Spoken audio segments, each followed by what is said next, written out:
Today I'm gonna take you with me back in time.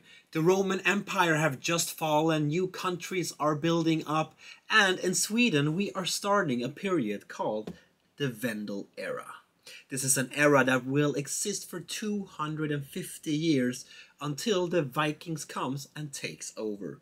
So this here is the years before the Vikings. In this game, you will build up your family tree. You will send out your family members into the new world and try to discover new locations. You will get more money into your society to grow your little empire. And in this video, I'm going to show you the setup of this game. I'm going to give you an overview of the game and also go through the gameplay and the rules. So once you have watched this video, well, you are ready to take on the Vendel era.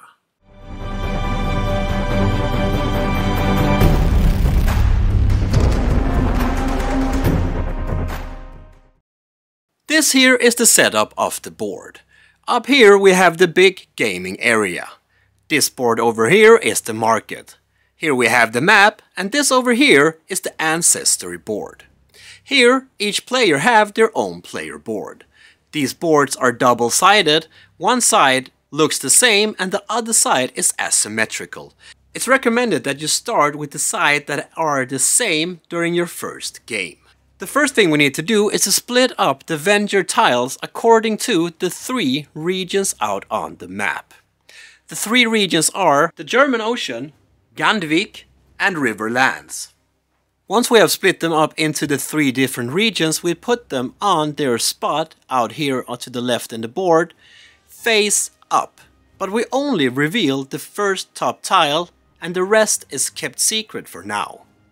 Now we need to shuffle the formidable deck. We need to shuffle this real good and put it on top of the market board. Then we need to place out 9 face-up formidable cards. And we do this by putting the first one down in the bottom right corner, and then we fill up the market from below to the top left corner. Now we need to put out some achievement tokens on the ancestry boards. All of these have their own artwork and they have a matching spot on the ancestry board. We also need to shuffle the level cards and put them face down next to the playing area. It goes from easy down to really hard. Each player now takes their family tree. And we need to put out some tokens on these boards.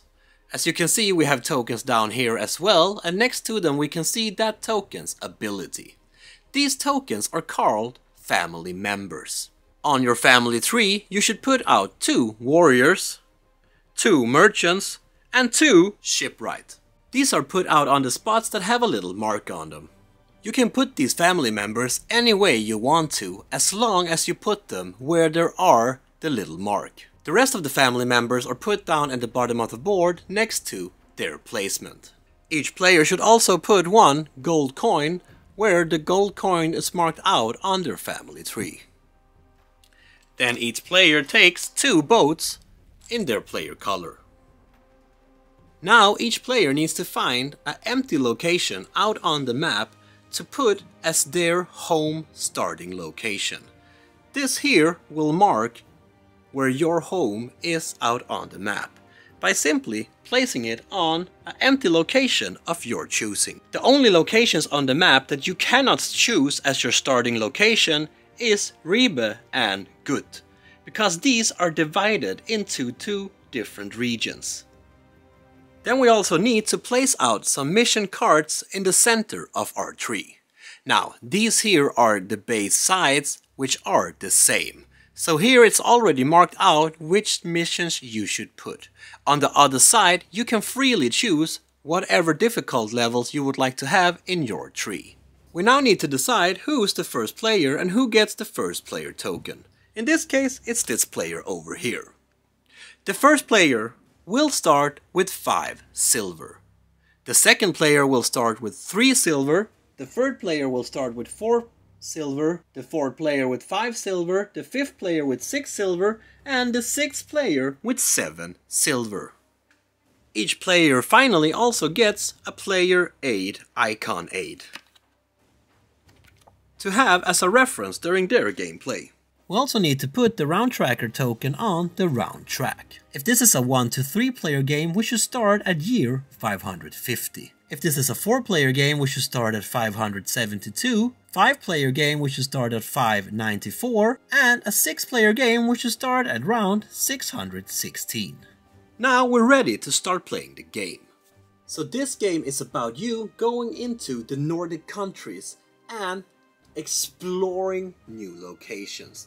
On these locations we will put out these small tiles called ventures. On these ventures there will be different actions that you can activate by using your little family members. But your family members will have actions as well. The formidables that you have here are ones that you can invest in to get into your family tree. When you get people into your family tree, you will open new little family members that you will be able to use as well. During your turn, you can do 4 actions. Now, you can do a lot of different actions, but there are some basic actions that I'm going to show you, but also going through the different family members' special actions. Now, this game is played out by one player doing its action, then the other player does their action, and go back and forward until all players have done all of their actions. This here is a 2-player game. So here you will only send the first player token back and forth between the players if you have less family members in your tree than the other player. Meaning that if this player here has 5 family members and this player over here has 6 family members, this player here will still be the first player. It's first when the amount of family members shift that the first player token actually shifts player. Now this is only in a 2-player game that this happens, and if we would have been a 3-player game, the little first player token would simply go around the table just as normal. But what can you actually do in this game? Well, let's take a look at that. The first action you can choose to do is to journey. This is where you take one of your family members and put them out in one of the available locations out on the map. And you can put them anywhere, it does not matter. If you just want to journey, this would be it. And then you flip your little token over to show that now you have exhausted this family member. But if you also want to put out a venture here, you need to pay 1 ship as well. This is kind of to say that now you have explored this location and you have found a venture in this location, in this region. It's important that you take the corresponding and correct color according to which region you are in. So the map is divided up into 3 regions: the green, the blue and the purple. And every time you venture into a region where you do not have any presence, you also need to use a boat. Meaning that you use 1 action to move into the new region and also a boat to get you there. But every time you move into a new location and you want to put a new venture on that location, you also need to use an extra action as a boat. When putting out ventures on the different locations, you can easily see which location they belong to by looking at the color. And you should take the corresponding venture with the corresponding color to put in the regions. The only 2 exceptions are Ribe and Gut. Here you put your little family member, you exhaust them, you still need to put a ship if you want to put the venture, but on these ones here you can choose if you want green or blue. And on Ribe you can choose if you want to put purple or blue. The player here has chosen blue and the player here chooses green. So this is the way you journey. But this would actually be 2 actions. You did 1 action when you placed your little family member at the location, and then you did another action when you placed the boat to get the venture out there. Now you could just have taken one of your family members and placed them out on the map and exhaust them as 1 action instead. If you only have 1 action left but you just want to get family members out on the map, that is a valid move. But until you actually get a venture out on the location itself, you can't invest in getting formidables.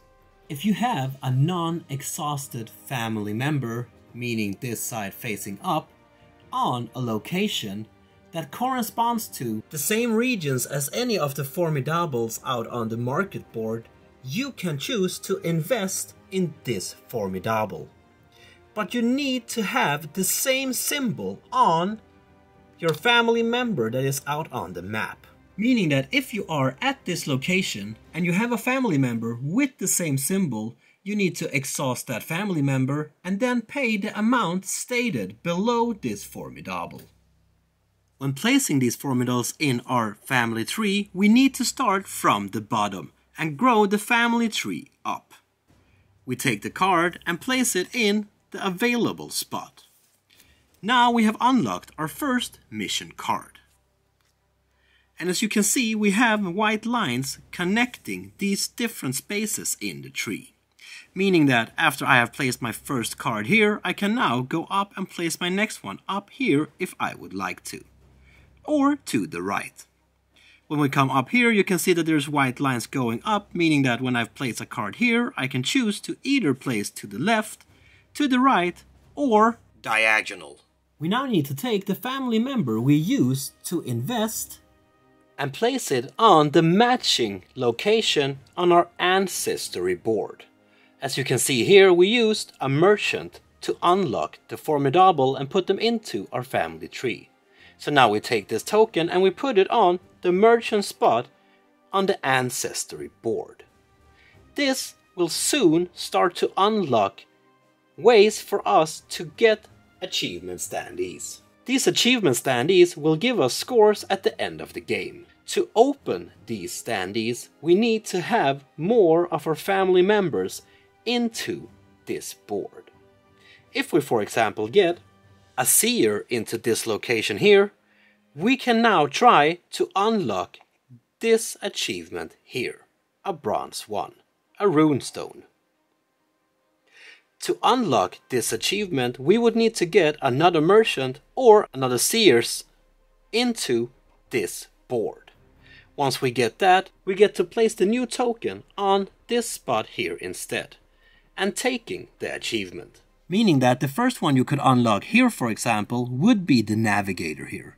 And you would do that by first having a shipwright and then getting a settler out here. Once you get either one more shipwright or one more settler, you get to take the navigator achievement and put your token here instead. Now as you can see here, this player has already unlocked Futhark and now also the navigator, so now they can try to unlock the Norse sagas next. Once they have unlocked this, they need either one of these three symbols to unlock the last one as well. These little achievement standees will give you extra scores at the end of the game, but that's not it, because they will also give you different bonuses when you get them. This is a one-time bonus and you need to resolve it immediately. And depending on which achievement you get, you will get a different bonus. And there is a little cheat sheet on how and what they actually do, so you do not need to remember that. When we have bought a card from the market, we of course need to refill that spot. And we do that from the top. Meaning that we draw the top card and then we refill that spot. But what if we have bought a card down here? This one, for example. Then we would need to refill this spot. But we need to start at the top. Meaning that now we need to move down these cards here to get a free spot at the top.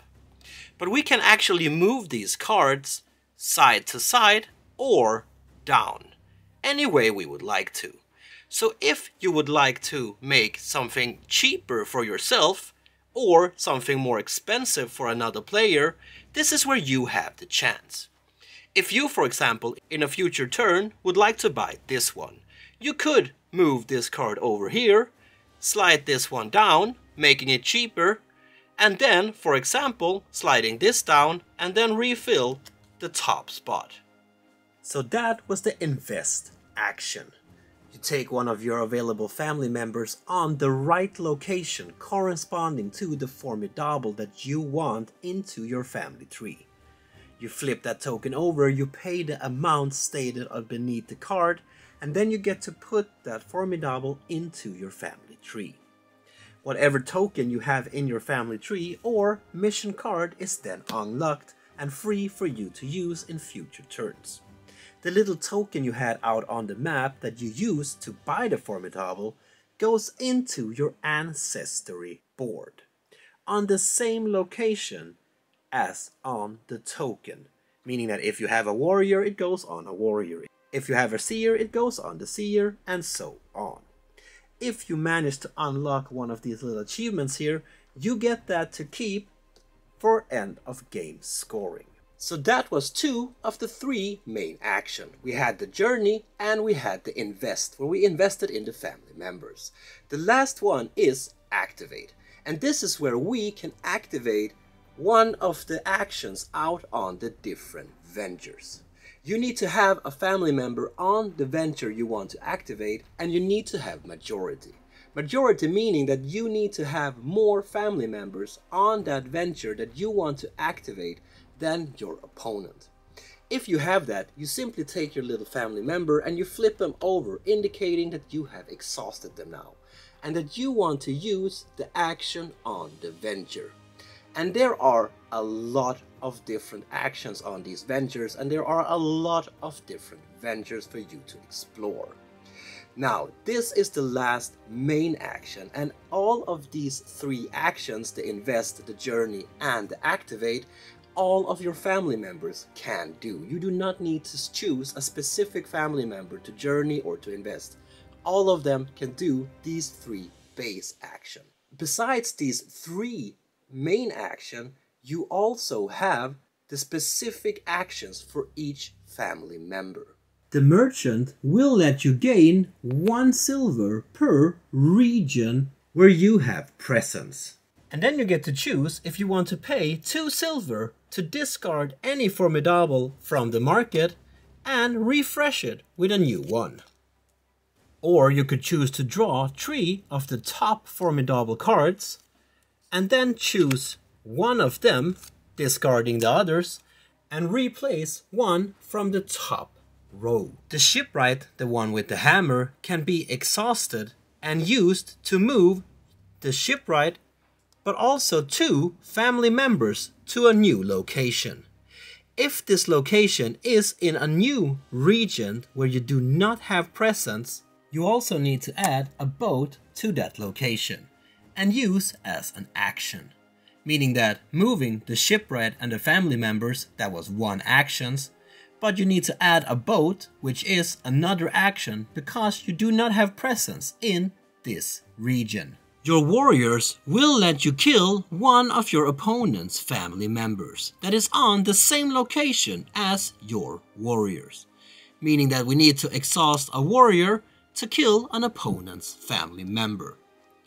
But we also get to kill 1 more family member of our opponents per unexhausted warrior we have on the location that we just used the action. So we exhausted this warrior to kill 1 family member, but we have 1 unexhausted warrior here as well. Meaning that we actually get to kill this one as well. If we exhaust our settlers, we get to bring some family to the party, meaning 1 new family member that is not exhausted. But we need to bring the new family members to the same location where the settler you exhausted were. And if we exhaust any of our leaders, we get to take 1 silver from a co-located family member. And if we want to, we can change the venture of this location and replace it with a new venture from the top of the draw pile. Lastly, we have the seer. If we exhaust them, we get to replace our opponent's family member with a matching family member of our own. Meaning that if our opponent was a leader, we need to put in a leader. And we also need to match our opponent's state that they were where we took them. Besides this, we also need to put a ship on the location and use 1 more action. So that was the actions that your family members can do. The rules themselves are not that hard to learn. They're not that hard to understand, and you get into the game quite fast. But when you need to keep a track on all of the little actions that your family members can do, but also all of the actions that the different ventures that you are on can do, it can fast become quite a lot for you to keep a track on. And you need to keep a track on it because this is where you can do different types of combinations. You might have a certain family members on a certain tile that will give you a specific bonus when you use it. And if you do not have that in mind, well, you will lose that bonus, my friend. And that's the way a round goes on. One player do their action by using their family members. Exhaust a family member, and then the turn goes over to the other player who exhausts their family member, takes the action, and so on, until all players have done their actions. Now, this does not need to be even, because every time you use a boat, well, you use two actions at once, remember? First you might take a little family member and put it out on a location, exhaust them, but then you also might have to put out a boat because you are new in that region or you want to put out a venture tile and so on. Meaning that you might be done with your 4 actions a lot sooner than your opponents. But this is okay and it all balances out in the end. When all players are done with their turns and have taken their actions, we move this little turn token 1 step forward. You need to flip your tokens back to the ready side and take back your ships. And now it's time for us to go another round. And you can pretty easily keep track on how many actions you have taken. You simply count your little family members' non-active sites or your amount of ships out on the map. And if you have 4, when you have done all of your actions, it's really that easy. A new round starts and we're all ready to go again. And this is the way the game goes on until either one player have managed to get 2 of the golden future achievements, or if the round tracker reaches the end of its line. Now it's time for us to calculate scoring. You get 2 points for each location on the map where you have majority. If you have more family members than the opponent, you have majority in this location.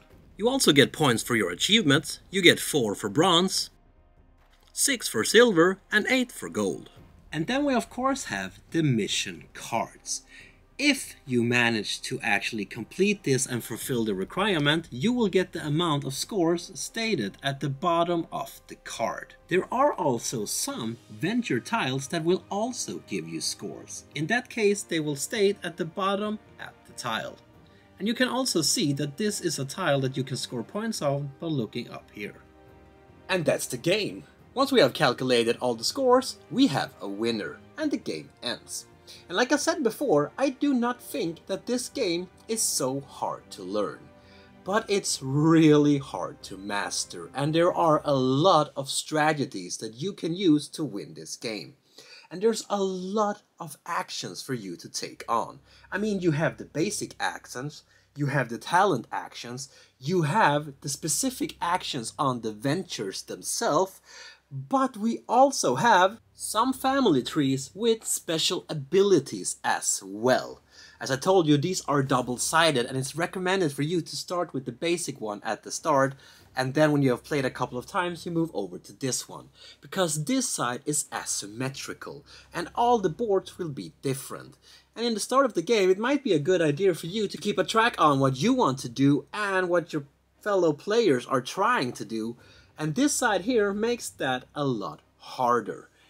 But that just gives the game a lot of replayability because there are so many different ways for you to win, for you to get scores, for you to change and mess up with the market, for you to mess up with the players out on the field, to get the different little achievements here. Also the mission cards, there are a bunch of these mission cards. And in the basic game I showed you here with this side facing up, well, it's already stated on the board what mission cards you should use. But on the other side, you can use any cards you want to. If you only want the really hard missions, well, only take the hard missions then.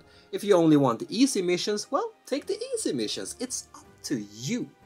The artwork in this game is, as Ion Game Designs always are, really beautiful. I mean, what I have here on the board in front of me, this is just a prototype. But the artwork, the feeling of the boards, the little components here, everything just feels really, really good already at this state. So I can just imagine how the finished products are gonna shine up that room. Another cool thing about this game is that all of these little formidables here are actually characters either taken from legends of this time or characters that have actually existed. And down here at the bottom of the card you can find a little bit of information about what this person went through or did in their lives. And there are many of these. I think this is just a cool little detail. Same thing with the different ventures here. All of the little information on these ventures have actually happened or was something that the people back in the Vendel era actually did. Vendel To Viking can also be played as a one-player game. When you play this game solo, you face an AI called Vendela, of course. The Vendela will do some actions out on the board and you will be facing her instead. Now, I have not tried this, so I have not played it, I can't tell you that much about it, but I can't wait to try this out. As you know, I'm a solo player, I love to play solo, and if it's just half as good as the game is with other players, well, it's probably a solid solo version. There are 4 different difficulty levels in this game, and there's quite a few different missions here. All going from quite easy to quite hard. I have not tried the legendary ones, but I bet that they are quite hard. I tried some of the hard ones, the standard and the novice, and I actually made 2 of those 3 missions that I managed to unlock. These missions make this game quite replayable because the chance that you get the same mission is quite low. And if you have a mission on your hand that you feel like you just don't want, there are actually some actions in the game that will let you remove a mission and take up a new one. My favorite mechanism in this game is almost when you refill the market. It's just such a funny and cool little detail, and it really gives you a chance to mess up for the other players out on the board, because you kind of know what they are looking for in the market. So if, for example, someone really wants to buy this one here, you can actually twist these little figures around and make it more expensible for the ones that want to buy it. Same thing up here, if you want to buy this one but it's quite expensive, well, you can take your little chance here, move it down and make it cheaper for you before you refill with a new little formidable. And this mechanic is like a little extra puzzle mechanism in this game. It's almost like a game in itself.